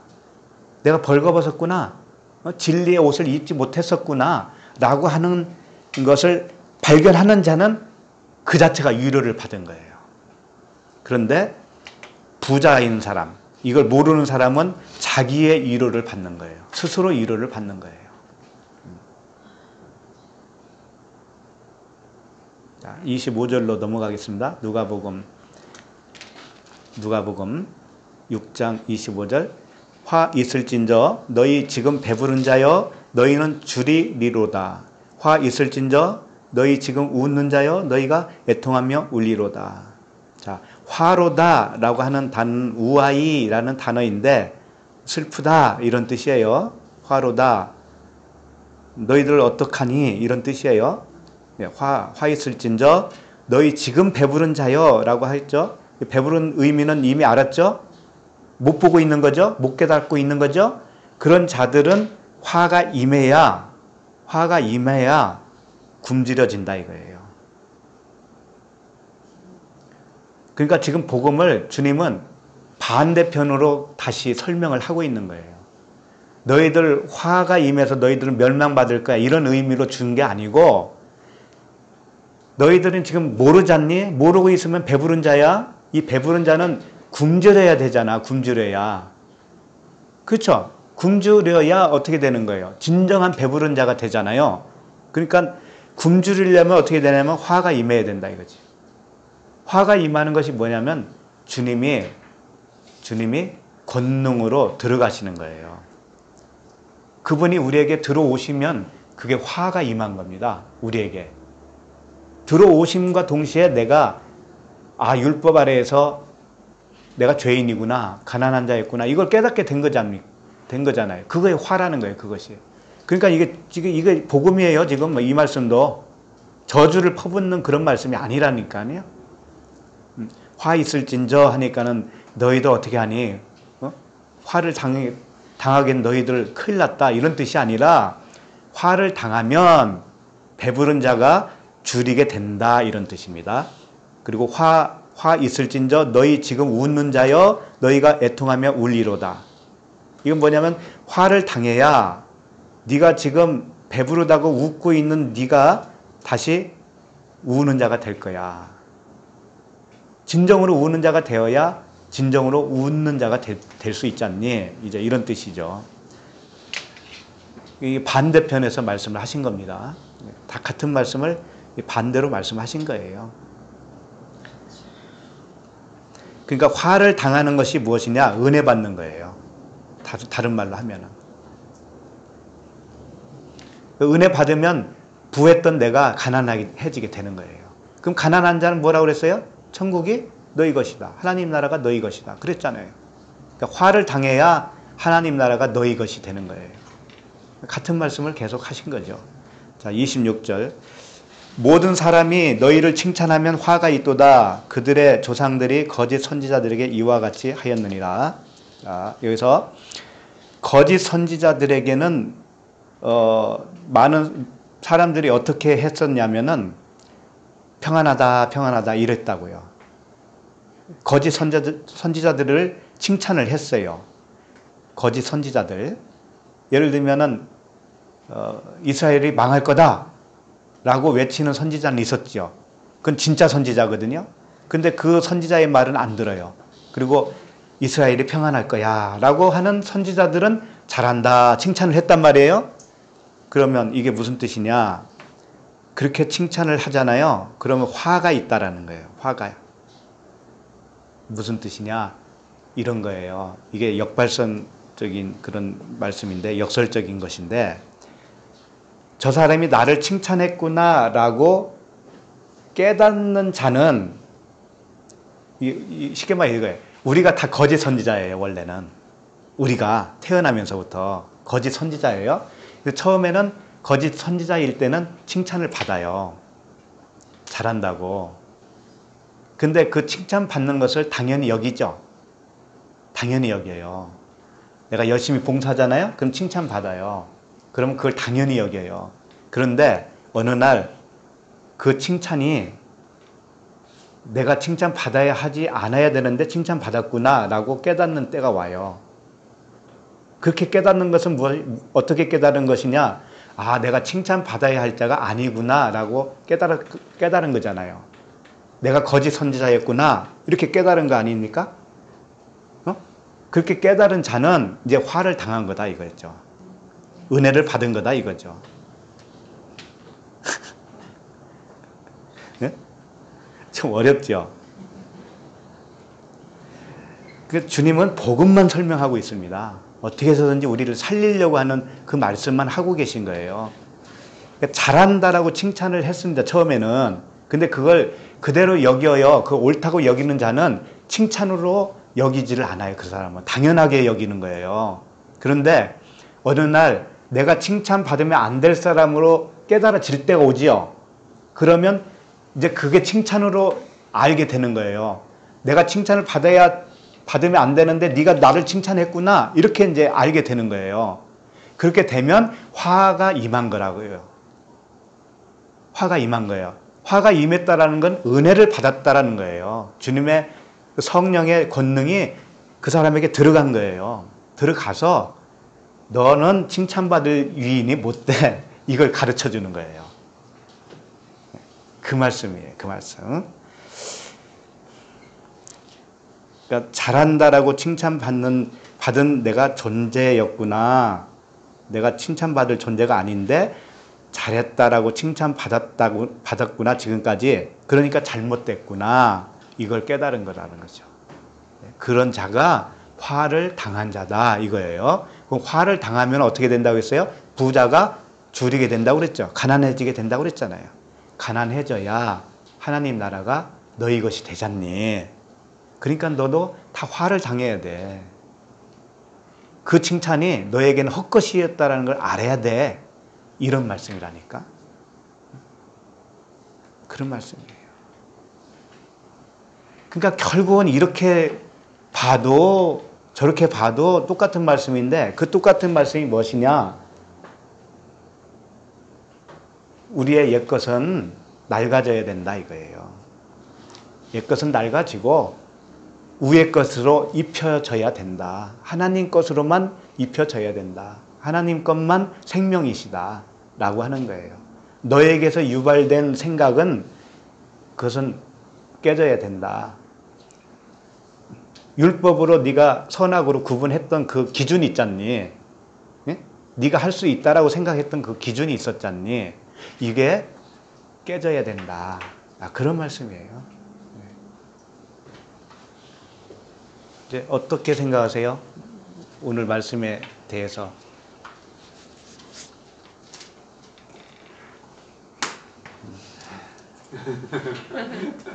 전부 다 이제 복음으로 이렇게 풀어나가시니까 네네. 참 그냥 보통 사람들이 네. 이해하기는 상당히 힘든 것인데 네.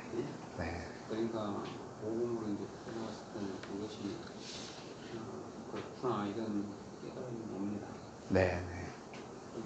이것을 글자 그대로 봐서는 안 되고 네. 그 뒤에 숨은 그 뜻을 네.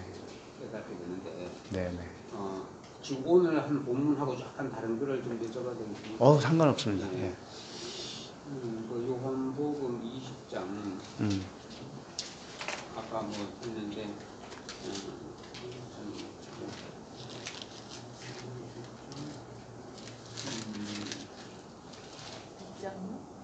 20 마리아가 네. 그 안에 들어가서 봤을 때에 네. 그 천사가 있었고 네네. 그 뒤에 예수님이 이제 목소리 나오잖아요. 네네. 마리아는 그 사람이 동산식인 줄 알았다 이거죠.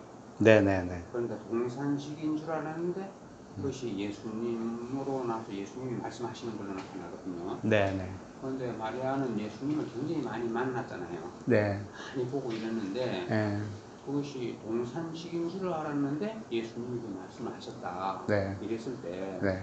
이것이 동산식인지 예수인지 그것이 조금 확실하지 않은 것 같아요. 그러니까 예수님은 마리아는 그건 이해는 되시죠? 네네. 왜냐면 예수님을 굉장히 마리아 많이 만나가 예수님을 잘 알 거야. 그렇죠. 네. 그런데 그래서 동산식인 줄 알았는데 네네. 예수님으로 말씀하셨는데 그것을 어떻게 그러니까 이제 그걸 문자대로 예수님이라고 하는 그 모양, 사람 모양을 못 알아봤다 그런 의미로 보시면 안 되고 그런 의미가 아니고 동산지기는 동산이 뭐예요? 에덴이잖아요. 나의 마음 성전이에요. 마음 성전을 지키는 그 복음인 줄 알았더니 이런 뜻이죠. 율법을 복음인 줄 알았더니 이런 뜻이라고요. 동산식인 줄 알았더니 율법이 진짜 복음인 줄 알았더니 이런 뜻이에요. 근데 아니더라 이거잖아요. 진짜 예수님이 복음이 다시 말씀을 하시는 걸 그때 들은 거죠. 그런 것은 육체로 나타난 그 형상을 본 것이 아니고 네. 마음으로 본 거다. 이 상황 속에서는 실제 그럴 수도 있어요. 그런데 거기서 내포하고 있는 복음을 우리에게 그런 의미로 전달해주고 있다는 거죠. 율법과 복음으로 설명을 해주고 있는 거예요. 근데 이제 어떤 사람들은 네. 동산지기인 줄 알고 겉에 모양 형상으로 네. 그랬는데 네. 그 안에 내용이 네. 주님이다. 그래서 그렇지. 주님이시다 이러잖아요. 네. 그러니까는 지금 말씀하시는 그 말은 내면 속에서 보시는 이야기고 그렇죠. 뭔가 율법으로 그걸 풀이하시는 거고 그렇죠. 어떤 사람들은 껍데기는 동산직인데 내용은 주님이더라. 이렇게 또 푸는 사람도 있고. 주님으로 몰라봤다. 어. 예, 진짜 그리스도로 몰라봤다. 이제 그런 몰라봤다. 뜻이죠. 그렇게. 예, 예, 그런 그러니까 뜻이죠. 참 겉으로 그렇게 풀면 또 그렇게 되고 예, 뭐 전도 선생님 말씀하시는 것처럼 예, 그 율법하고 복음을 예, 사실은 율법도 선악과의 한 부분이잖아요. 예, 그래서 옳고 그름으로 계속 자기 생각으로 가니까 예, 그것하고 생명하고 복음하고 두 개를 그거를 설명하기 위해서 이 성경 66권이 있는 거잖아요. 거기에 맞춰서 이제 볼 수도 있고. 네. 그러니까 이 성경 말씀 등장 인물도 다 말씀으로 보셔야 이렇게 풀어져요. 등장 인물조차도 다 말씀이라고 봐야 돼. 그래서 이제 뭐 어떤 곳에서는 이런 것이 있더라고요. 네. 뭐냐 하면 그래서 예수님이 육신이 말씀이 되시 오신 분이잖아요. 그렇죠. 육신으로 왔지만 그 말씀으로서 네. 진리를 이제 선포하시고 네. 진리로 오신 분이잖아요. 그렇죠. 그랬으니까 그 예수님이 2000년 전에 오신 분이다 이죠. 네, 네. 그러면 현재는 네. 예수님이 어디 있느냐? 그렇죠? 그렇죠? 2000년 전에 오셨는데 아, 그럼 지나갔어요. 현재는 내가 예수. 그러니까 이제 결과적으로 내가 그 말씀을 하게 되면은 네. 주님의 진리를 이해하게 되면은 내 안에서 예수가 이래 나타나는 거란 말이죠. 네, 네, 그렇다면은 네, 아까 그 동산지기로 볼 때 네.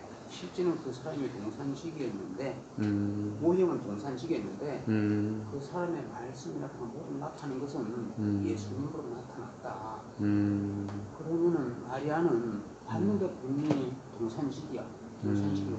근데 그 내면을 보니까 말씀이라는 모든 한결 나오는 것은 말씀을 나오는 거니까 그러니까 내가 예수다 하면서 이야기를 하지 않습니까? 아, 그 안에서 나오는 건 예수님이야. 그랬을 때는 동산지기지만 예수님이다. 이렇게 볼 수도 있지 않겠냐. 그런 생각이 좀 듭니다. 네, 네.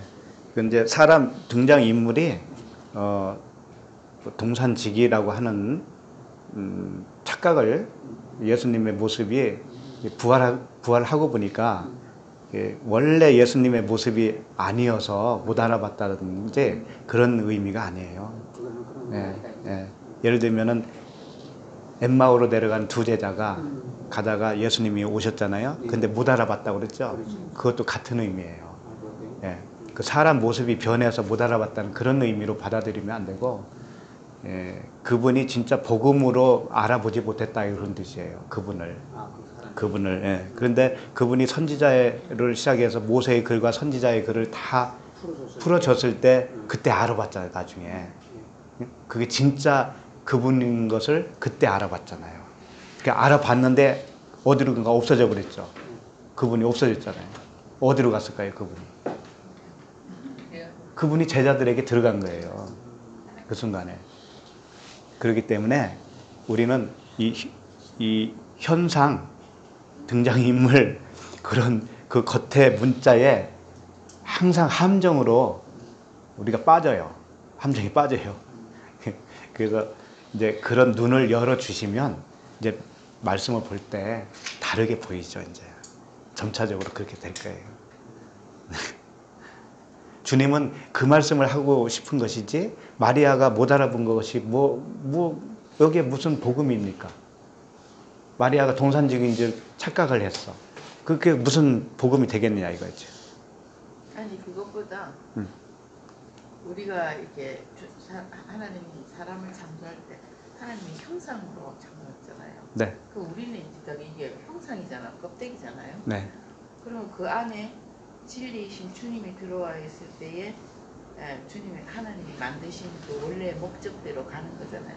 근데 우리가 그 안에 비진리가 먼저 들어간 거잖아요. 잘못된 게 들어가갖고 우리가 말해야 될 거를 말하지 않고 다른 걸 말하고 살았잖아요. 네. 근데 어느 날 율법으로 자기를 비춰보니까 아, 내가 옳다고 생각하고 이게 맞다고 생각한 모든 사고 체계가 네. 이게 다른 진리가 아니구나. 네. 이거를 깨달았잖아요. 네. 우리가. 네. 그러면은 그 깨달음을 이것이 십자가에서 예수 그리스도가 이것을 바꿔주시기 위해서 오신 거잖아요. 네. 진리로 우리 안으로 들어와서 원래의 우리가 만든 목적대로 네. 가기 위해서 예수 그리스도가 하나님이 사람의 몸을 입고 와서 십자가 사역을 해서 죽고 부활함으로써 우리 안으로 들어와서 우리가 지금은 옛날에 하던 말과 다른 말을 하게 된 거잖아요.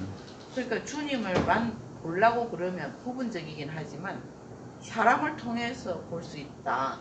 2000년 전에 그 일을 하신 분이 그분이 몸이 없으니까 우리의 몸을 사용해서 할 수 있고 그분을 증거할 수 있고 제자의 길을 갈 수 있다.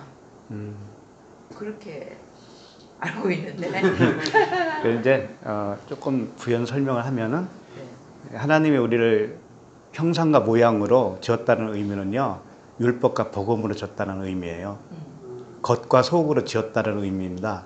그러니까 우리를 짓고 나니까는 좀 실패작이 돼가지고 주님이 십자가에서 할 수 없이 와가지고 우리를 재창조해야 되겠구나, 이게 계획을 수정하고 그런 의미가 아니라고요. 하나님은 처음부터 다 계획하신 거예요. 우리를 지은 이 모습 자체가 율법이에요. 그러니까 겉으로 일단 형상으로 지어 놓는 거예요. 그 다음에 그 속 것으로 다시 재창조하는 거예요. 그런데 그것이 다 계획이에요. 하나님의 계획.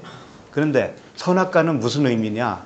선악과는 내가 겉으로 지어졌다라는 그 율법으로 지어졌다라는 것을 내가 모르고 있죠. 모르고 있기 때문에 그걸 폭로를 시켜야 돼. 가르쳐 줘야 돼. 그래서 선악과라고 하는 기준을 딱 주신 거예요. 기준을 주었다라는 의미는 이런 것과 같아요. 그 애굽에서 이스라엘 백성들이 홍해를 건너왔죠.